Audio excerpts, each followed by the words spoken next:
Il momento più importante, secondo me, è il momento in cui stavamo lavorando per il restauro dell'ospitale e c'erano delle forze contrarie al recupero di questo luogo antico del 1200 che veniva ritenuto, sì, forse un luogo inutile, un luogo non importante. E così abbiamo cercato aiuto verso gli amici del Cammino di Santiago. E gli amici del Cammino di Santiago ci hanno detto che se era un ospitale doveva avere anche la sua via, e quindi siamo andati a cercarla. E il giorno dopo eravamo sul tagliamento, sull'altopiano di Aonedis, a vedere proprio questo squarcio magnifico sul ponte di Pinzano, queste ghiaie con questi canali intrecciati. Quindi abbiamo pensato che forse era quella la via dell'ospitale, e in effetti poi ci siamo resi conto che era sul tagliamento che erano stati collocati i primi ospitali, quindi è stato il momento in cui abbiamo visto quel fiume come un'altra cosa, cioè una via antica europea. È stato un momento importante perché è come se tante cose improvvisamente trovavano una risposta, ma non sapevamo ancora quante risposte avrebbe dato quella visione.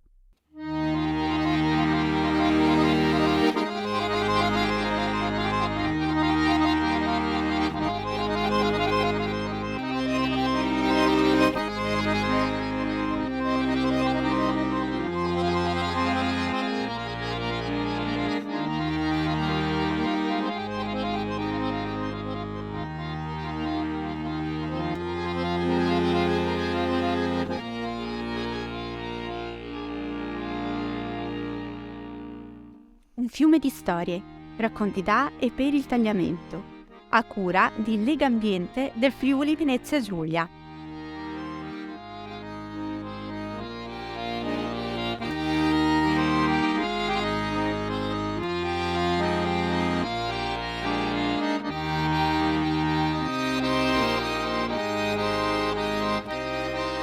Marino Del Piccolo è un ingegnere civile specializzato nel recupero di monumenti storici. Da anni si dedica alla valorizzazione dell'ospitale di San Giovanni di San Tommaso di Maiano.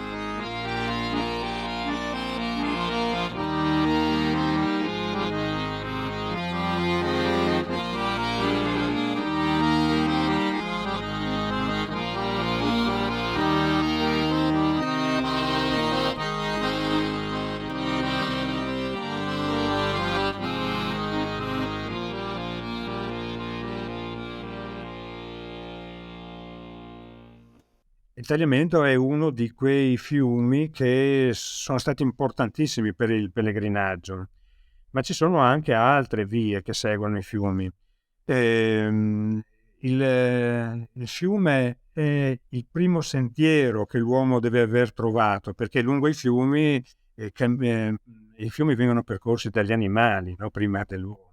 Gli animali poi sanno anche dove ci sono i guadi, dove si possono attraversare i fiumi, per cui prima di tutto le vie percorse dall'uomo sono vie percorse dagli animali lungo i fiumi, e quindi anche il tagliamento fa parte di questa regola, ecco, antichissima. E quindi, ecco, l'uomo segue, soprattutto anche nel caso del tagliamento, arriva e cerca il mare per andare dove si scambiano le merci, dove si trova l'incontro, no, importante, l'incontro di civiltà. Ecco, per arrivare al mare bisogna seguire il fiume, bisogna trovare i valichi più bassi, e subito dai valichi inizia il fiume, no? Non è la sorgente, no, che noi conosciamo anche del tagliamento, ma l'uomo arriva al fiume dai valichi, no? Quindi da tutta Europa arrivava nella parte alpina più lieve, più bassa, e quindi cercava l'Adriatico, che sapeva essere la via d'acqua privilegiata, quella più importante verso la civiltà che a quel tempo era nel Mediterraneo, era nel vicino Oriente, no? Per cui il tagliamento, per esempio, veniva percorso dal passo di Coccao o dal passo del Comelico o dal passo del Monte Croce Carnico o dalla Mauria. Quindi qualcuno si è chiesto come mai abbiamo cominciato a percorrere la via del tagliamento anche dal Fella, perché noi abbiamo scoperto il tagliamento come via di cammino a partire dal suo bacino, no? E quindi abbiamo scoperto il tagliamento non come via unica, ma come un albero di ramificazioni straordinario che veniva percorso da persone che arrivavano da tutta l'Europa per giungere all'Adriatico. Quindi il fiume è anche il luogo dove trovi sempre l'acqua, no? Quindi sei sicuro che non muori di sete. E sei sicuro che lungo il cammino, vicino ai guadi, trovi dei luoghi dove le persone che hanno la vocazione per l'accoglienza e per la cura prestano le cure. Sono abituate a darti le indicazioni per procedere, per dirti quali sono i pericoli o per aiutarti se sei in mezzo al fiume e devi passare. Oltre a quello di Maiano, vi sono altri ospitali lungo il corso del tagliamento. Che cosa ci raccontano del fiume? Questi ospitali hanno dimostrato che la via del tagliamento era una via antica di pellegrinaggio che è stata usata in particolare in quel periodo lì, alla fine del XII secolo, all'inizio del XIII, fino al XIV sicuramente, per far percorrere la via verso Gerusalemme. Quindi da tutta l'Europa c'erano queste vie che poi nelle nostre mappe fino al 1500, 1600, nei nostri documenti vengono chiamate vie per l'Alemagna e quindi noi le chiamiamo vie d'Alemagna. Una arriva dai paesi baltici, attraverso la Polonia, attraverso l'Austria, un'altra arriva da Salisburgo, quindi anzi da Lubecca, dal nord, dalla Germania, e una arriva da Tours, da Poitiers, da Parigi, Metz, quindi dalla via occidentale. Ecco, tutti cercavano di arrivare in Friuli, che non era a quel tempo una regione di confine, assolutamente, era al contrario una regione di incrocio, di incontro, e quindi tutte venivano convogliate verso le Alpi Basse Carniche e Giulie, e quindi trovavano poi le vie del tagliamento per arrivare per arrivare al mare. Da lì poi si proseguiva storicamente verso Gerusalemme in 6 settimane con piccole barche. Non si abbandonava mai la vista della costa, quindi non si perdeva mai di vista la costa, poi si seguivano le isole e in 6 settimane arrivavi in Terra Santa, potevi visitare, ecco, Gerusalemme, Nazareth, Gerico, il Giordano, e poi molti andavano anche oltre. Quindi per lungo tempo, ecco, l'area aquileiense e le sue vie, appunto la via del tagliamento, la principale, hanno garantito la connessione tra il Mediterraneo, il vicino Oriente e l'Europa.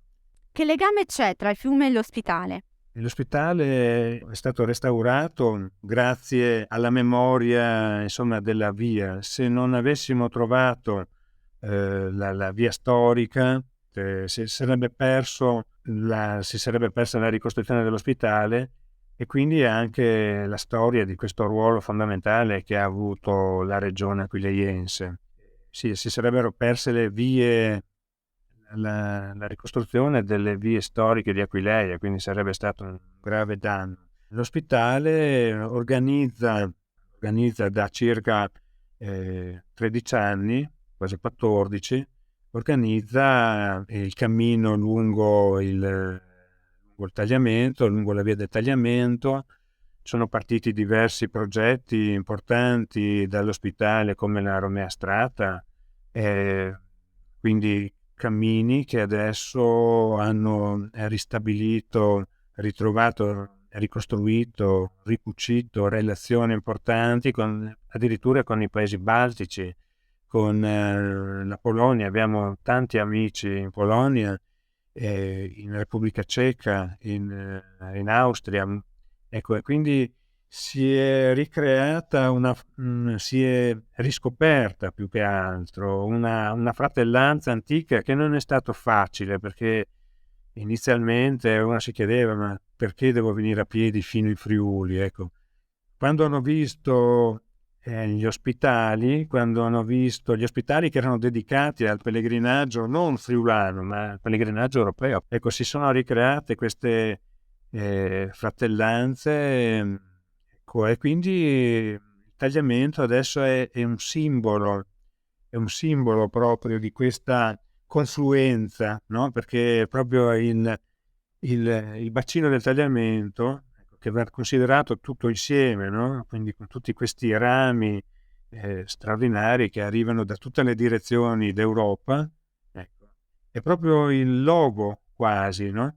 Il logo di questa confluenza dell'Europa, di questo legame con l'Adriatico, di questo collegamento con l'Adriatico e di questo collegamento poi con il vicino Oriente. Quindi è un logo di come è nata la civiltà europea, di come è nata l'Europa in collegamento a partire dal collegamento con la terra madre orientale. Quindi ecco, l'ospitale senza il tagliamento non saprebbe cosa rappresentare.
Quali sono i punti secondo lei più interessanti che un pellegrino incontra viaggiando lungo il tagliamento? Il tagliamento è una sequenza, la bellezza è proprio la sequenza di questi ambienti diversi, quindi dalle Dolomiti alle Alpi Carniche, alle Alpi Giulie, questi sentieri, poi questi torrenti laterali che sono di acque pure, di cascate, no? Quindi è una bellezza naturale per chi è in cammino veramente straordinaria. È proprio la variabilità, cioè ti sorprende continuamente perché ogni mezz'ora ti presenta un nuovo ambiente, no?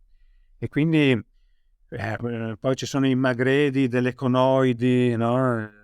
Attraverso le quali si passa per poi scendere nella zona del campo di Osoppo, quindi nella zona anche delle praterie e delle risorgive, no? Quindi le risorgive di Bars, per esempio, sono una delle cose più straordinarie, no? Dove si può vedere, no? L'acqua di questo lago sommerso che emerge che emerge poi attraverso 1000 piccole confluenze sotto gli occhi di chi cammina, ecco, si ingrossa e poi si versa nell'Edra e torna al tagliamento.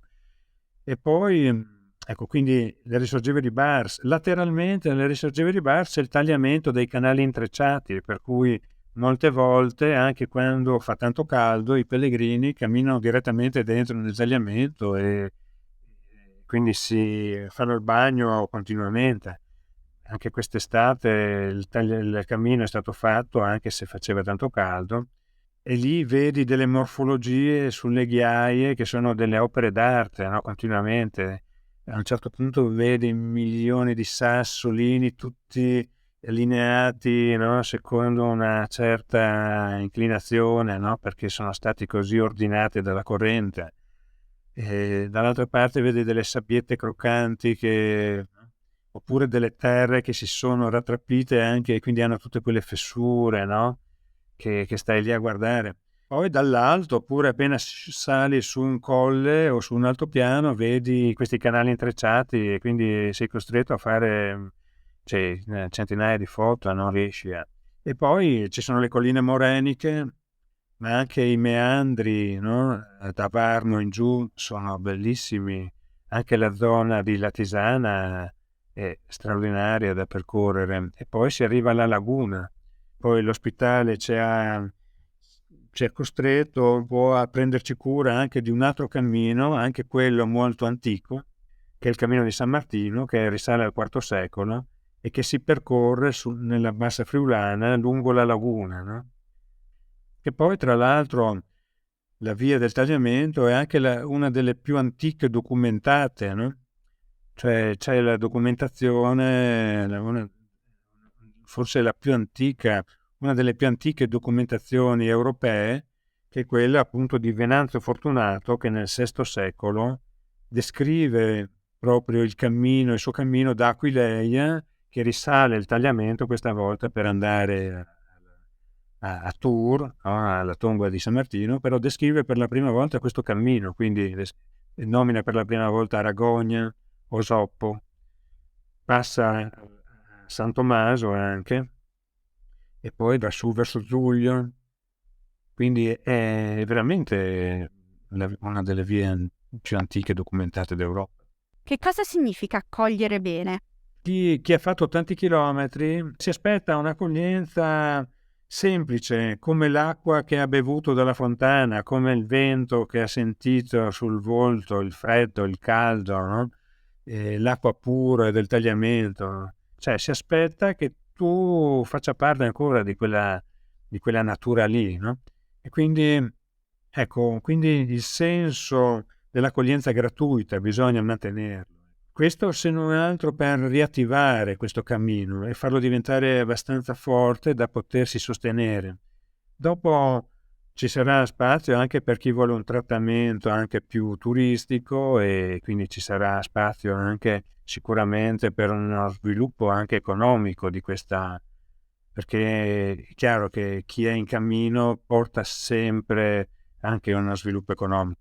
Cosa vorrebbe preservare del tagliamento? Deve essere mantenuta la sua continuità, perché rimanga e abbia ancora quel ruolo importante che ha avuto, che è ancora necessario, quindi per la storia che ha di collegamento con tutto il resto dell'umanità. Cioè è il tagliamento segna una via che passa i confini, no? Che abbassa i confini, i muri, no? Quindi è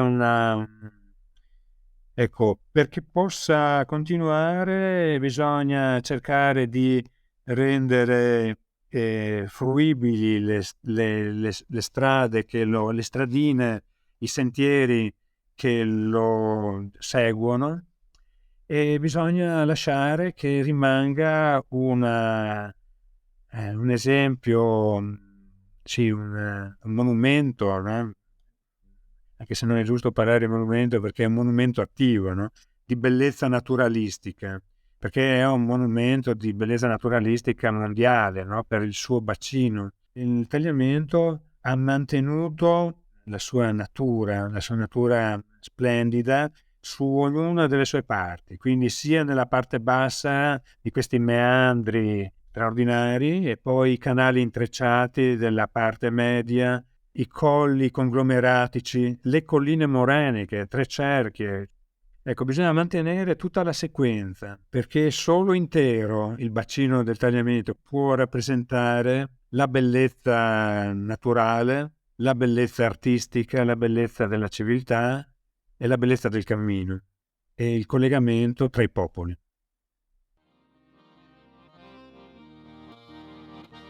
Avete ascoltato Un fiume di storie, racconti da e per il tagliamento, un podcast a cura di Legambiente del Friuli Venezia Giulia. Ospite Marino Del Piccolo. Regia, voce e suono Elisa Baioni. Brano musicale Tagliamento di Paolo Forte.